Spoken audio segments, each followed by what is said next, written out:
नहमदुहु व नुसल्ली अला रसूलिहिल करीम अम्मा बाद फ़अऊज़ु बिल्लाहि मिनश्शैतानिर्रजीम बिस्मिल्लाहिर्रहमानिर्रहीम अस्सलामु अलैकुम व रहमतुल्लाहि व बरकातुहू। मेरा नाम हकीम क़ारी इरफ़ान सईद अल सईद दवाख़ाने से हाज़िर हूँ। नाज़रीन, उम्मीद है आप बिल्कुल खैरियत से होंगे और अपने घरों में खुशखुरम होंगे। मौज़ू शुरू करने से पहले आप तमाम दोस्तों से मेरी गुजारिश है, आप मेरे चैनल को सब्सक्राइब करें और साथ बेल आइकन के बटन को दबाएं ताकि आने वाली हर नई वीडियो आप तक बर वक्त पहुँचती रहे। आज का मेरा मौज़ू जो है, एक दोस्त ने सवाल किया कि हकीम साहब को ऐसा माजून बताएं जो सर्दी के हवाले से जिस्म के अंदर ताकत भी दे और क़ुव्वत मर्दाना का भी फ़ायदा हो और चुस्ती भी हो और सर्दी भी ना लगे। ऐसे दोस्तों के लिए एक लाजवाब और बहुत बेहतरीन और आला माजून आप दोस्तों को अभी मैं पेश कर रहा हूँ।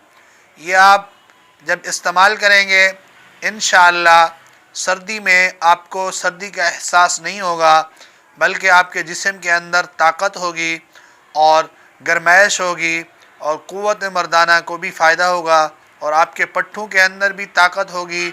आपके जिस्म में सर्दी की वजह से अगर दर्द रहता है वो दर्द भी फ़ौरन ख़त्म हो जाएगा।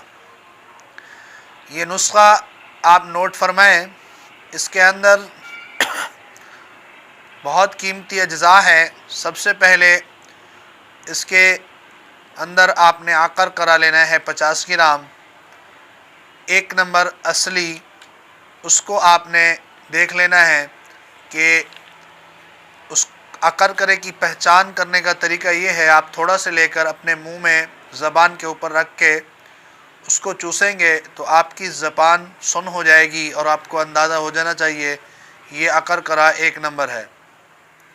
इसके अलावा आपने जायफल का मगज़ लेना है 50 ग्राम और इसके अलावा जलवत्री 30 ग्राम, लौंग 20 ग्राम। लौंग आपने देसी लेने हैं, चाइना वाले नहीं लेने। और ज़ाफ़रान आपने 10 ग्राम लेना है और पिस्ता 50 ग्राम मगज़ लेना है और मगज़ बादाम भी 50 ग्राम हो आपके पास। ये सारी चीज़ें लेके इनका आपने पाउडर बनाना है। जब ये पाउडर तैयार हो जाए उस वक्त आपके पास सलाजीत 1 तोला हो, सलाजीत भी इसमें शामिल करें। फिर आप शहद डाल के इसका आप माजून बनाएं। जब ये आपका माजून तैयार हो जाए, रात को आधा चमचा गर्म दूध के साथ इस्तेमाल करें। इस माजून से आपके जिस्म के अंदर बहुत ताकत होगी, क़ुव्वत मर्दाना का भी फ़ायदा होगा और आपके पट्ठों का छिकाव ख़त्म हो जाएगा और आपके जिस्म को सर्दी भी नहीं लगेगी। और अक्सर लोग सर्दी की वजह से सर के ऊपर बहुत सारी चीज़ें डाल के चलते हैं और टोपी वग़ैरह, फिर उसके ऊपर शाल वग़ैरह भी डालते हैं और यानी बहुत सारी उनको परेशानी होती है। अगर उनके थोड़ी सी भी हवा लग जाए तो सर में दर्द हो जाता है। ऐसे दोस्तों के लिए ये तो बहुत कीमती है और लाजवाब है। इस नुस्खे को आप ख़ुद बनाकर ये माजून इस्तेमाल करें। इस माजून के दौरान जो परहेज़ है वो आप नोट फरमा लें। सिर्फ़ चावल और अंग्रेज़ी मुर्गी आप बंद कर दें, बाकी तमाम चीज़ें आप इस्तेमाल कर सकते हैं। उम्मीद है आज का मेरा ये प्रोग्राम आप दोस्तों को बहुत अच्छा लगा होगा। इसी के साथ मुझे इजाज़त दीजिए। अल्लाह हाफ़िज़।